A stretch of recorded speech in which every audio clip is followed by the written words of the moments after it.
সমবেগ। তো সমবেগ জানার আগে আমাদের বুঝতে হবে সমবেগ কি। সমবেগ হচ্ছে সমান বেগ, সমান বেগ অর্থাৎ বেগের কোনো চেঞ্জ নাই, সমান বেগ অর্থাৎ বেগের কোনো চেঞ্জ নাই, মানে যাহাই আদিবেগ তাহাই শেষ বেগ। ধরি যে একটা আমাদের গাড়ি ছিল, এই যে একটা গাড়ি, এই গাড়িটার আদিবেগ যত হবে, গাড়িটা এখান থেকে মনে করো এখানে গেছে, মানে সামনে একটু সরণ হয়েছে, এই যে এখান থেকে গাড়িটা এখানে এসে পৌঁছাইলো, এখানে তার দাঁড়ালো শেষ বেগ বা ভি। এখানে আদিবেগ যা তাই শেষ বেগ। ধরি এখানে আদিবেগ ছিল আমাদের 10 মিটার পার সেকেন্ড, শেষ বেগও ওই 10 মিটার পার সেকেন্ড। তখন আমাদের যে অতিক্রান্ত দূরত্ব অর্থাৎ সরণের যে সূত্রটা হবে, ওই সূত্রটা হচ্ছে s = vt। এই সূত্র দাঁড়াবে আমাদের সমবেগের ক্ষেত্রে। সমবেগের ক্ষেত্রে এই সমীকরণটা আমাদের জানতে হবে। এখন প্রশ্ন হচ্ছে এই সমীকরণটা কেন হইলো বা কিভাবে হইলো, এটা এখন প্রশ্ন। এই সমীকরণটা এটা থেকে আসছে বা এটা থেকে আসছে, দুটা থেকেই আসছে বা দুটা থেকেই বলা যায় এই সমীকরণটা আসছে। এখন কিভাবে আসলো এটা এখন আমাদের জানতে হবে। তো আমরা দেখি আরেকটা জিনিস, এই সমবেগের ক্ষেত্রে মনে রাখবা যে সমবেগের ক্ষেত্রে ত্বরণ শূন্য, কোনো ত্বরণ থাকবে না, ত্বরণ শূন্য, অর্থাৎ এখানে a = 0, কোনো ত্বরণ থাকবে না। এই জিনিসটা আমাদের মাথায় রাখতে হবে। দেখি এখন কিভাবে কি হলো। তো সবগুলো মিশাই দিই।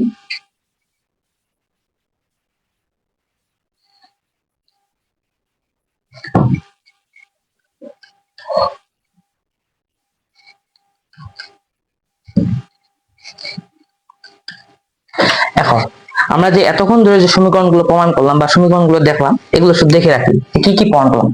প্রথমত আমাদের ত্বরণের যে সূত্রটা ছিল v - u / t, এখান থেকে আমরা আরেকটা সমীকরণ পাইলাম। এখান থেকে এই সমীকরণ থেকে বা এই সূত্র থেকে আমরা আরেকটা সমীকরণ প্রমাণ করছিলাম, বা এটা একই জিনিস, u = v = u + at। এখান থেকে আমরা সমীকরণ প্রমাণ করেছিলাম s = ut + ½ at স্কয়ার। এটা প্রমাণ করছিলাম একটা। আরেকটা প্রমাণ করছিলাম যে s = v + u / 2 * t, এটা একটা। এই যে, এবং আরেকটা সমীকরণ প্রমাণ করছিলাম v² = u² + 2as।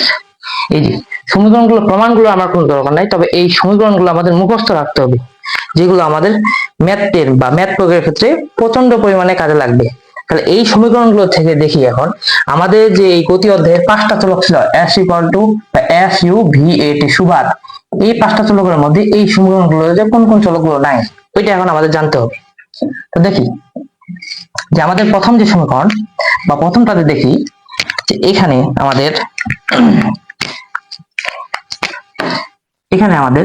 5টা চলকের মধ্যে এখানে সরণ বা s নাই, তো এখানে s বাদ আছে, বা এখানেও কিন্তু আমাদের s বাদ আছে, এখানেও s বাদ।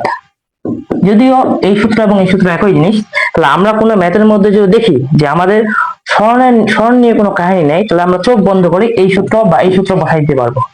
আবার আমরা যদি এখানে যদি দেখি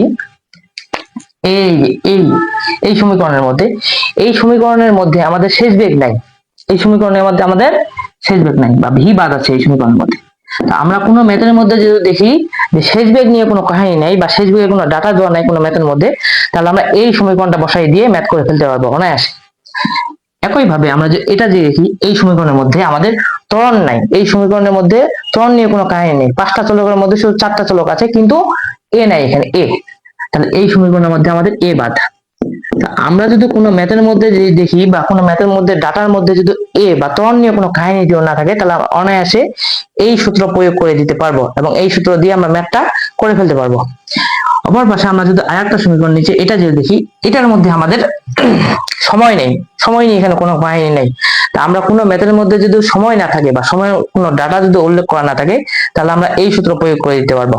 তাহলে এখানে আমাদের টি বাদ। এখন আমাদের প্রশ্ন হচ্ছে যে সমবেগের মধ্যে ত্বরণ শূন্য এবং সমবেগের সূত্রটা এই সূত্র অথবা এই সূত্র থেকেই আসছে। এখন আমরা এটা দেখি এটা কিভাবে হলো। ফার্স্ট অফ অল দেখি এখানে ত্বরণ কেমনে শূন্য হলো। তো আমি বললাম সমবেগ মানে সমান বেগ, মানে দুই জায়গায় সমান বেগ থাকবে, অর্থাৎ এখানে বেগের কোনো পরিবর্তন হবে না। একটা বস্তুর বা একটা গাড়ির মধ্যে যদি বেগ প্রাপ্ত হয় এবং দুইটার বেগ যদি সমান থাকে, অর্থাৎ আদি বেগ যত থাকবে শেষ বেগ তত থাকবে, তাহলে ওটাকে বলা হয় সমবেগ বা সমান বেগ। এখন এখানে ত্বরণ কেমনে শূন্য হইলো দেখি। এখান থেকে ধরি যে এই গাড়িটা এখান থেকে এখানে 10 সেকেন্ডে গেছে, t ইকুয়াল টু 10 সেকেন্ড। তো এইখানে যদি আমরা যদি ত্বরণের সূত্র বসাই দিই, v minus U divide by T, এখান থেকে যদি ত্বরণটা যদি বের করতে চাই, তাহলে এখানে v এর মান কত আমাদের 10 এবং আদি বেগের মান কত 10 এবং সময় কত আমাদের 10 ধরি, বা সময় এখানে মনে করে 5 সেকেন্ড, 10 10 দুটো এক হয়ে যাচ্ছে, ধরি 5 সেকেন্ড বললাম। এখন 10 থেকে 10 বিয়োগ করলে কত হবে? 0 ডিভাইড বাই 5। তো 0 থেকে 5 ভাগ করলে কত হবে? 0 হবে। তাহলে এখানে ত্বরণ যেটা দাঁড়ালো 0 মিটার পার সেকেন্ড বা m/2। তাহলে এখানে ত্বরণ 0 দাঁড়ালো, অর্থাৎ কোন বস্তুর বেগ যদি দুইটা যদি সমান থাকে ওটাকে বলে সমবেগ। সমবেগের ক্ষেত্রে ত্বরণ 0 থাকে। কেমনে 0 থাকে? এই যে এটা দেখলাম। এখন দ্বিতীয় কথা হচ্ছে এই যে অতিক্রান্ত দূরত্বের সূত্র সমবেগের ক্ষেত্রে, এটা কেমনে আসলো? এইটা সূত্র এবং এটা সূত্র থেকে আসছে, এটা এবং এটা। এখন এটা কেমনে দেখি। এখন আমরা যদি এই সূত্রই প্রয়োগ করি এই মেথডের ক্ষেত্রে, s equal two ut plus half at square. এখন আমরা তো জানি সমবেগের ক্ষেত্রে ত্বরণ 0, তাহলে এখানে এর মান যদি 0 হয় তাহলে এই পুরাটা 0 হয়ে যায়, কারণ এর সাথে এই পুরাটা এখানে গুণ আকারে আছে। থাকলো কি শুধু s ইকুয়াল টু ut।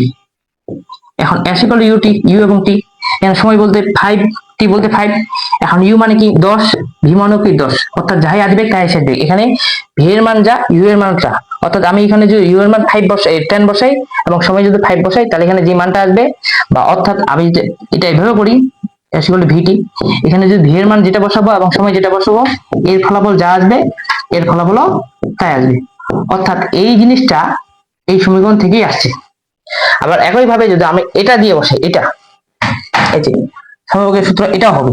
এখন এটা কেমনে হইলো দেখি। এখন s equal to v plus u বা u plus v divide by 2 into t। এখন এটা দিয়ে যদি দেখি যে এখানে শূন্য কিভাবে আসে সমবেগ।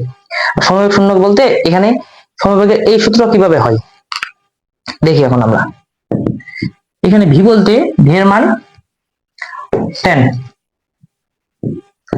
আদি বেগ 10 ডিভাইড বাই 2, সময় বলতে এখানে 5। এখন এটা যদি আমরা ক্যালকুলেশন করি 10 যোগ 10 তাহলে কত হলো 20 ডিভাইড বাই 2 ইনটু 5। তো 10 থেকে মানে 20 থেকে একটু ভাগ করলে হবে 10 ইনটু 5, ফলাফল আসলো 15 মিটার। তাই সমবেগের ক্ষেত্রে বা এই ম্যাথের ক্ষেত্রে এই সূত্র প্রয়োগ করে আমার মান আসলো 15 মিটার। আবার একই ভাবে আমরা যদি এই সূত্রই প্রয়োগ করি, এখন এই যে এই সূত্র s ইকুয়াল টু vt বা s ইকুয়াল টু ut, এই সূত্র প্রয়োগ করলে আমার মান কিন্তু 50 মিটারে আসবে। দেখি আমরা, তো এখানে v এর মান কত আমাদের 10 এবং সময় কত 5, ফলাফল কত হলো আমাদের 50 মিটার। তো অতএব আমরা বলতে পারি যে সমবেগের ক্ষেত্রে আমরা যদি এই সূত্র ইউজ করি তাও হবে, এই সূত্র ইউজ করি তাও হবে, আবার এককভাবে যদি আমরা এই সূত্র ইউজ করি তাও হবে। এটা এই সূত্র কোথা থেকে আসছে? এই সূত্র থেকেই আসছে। আশা করি জিনিসটা ক্লিয়ার।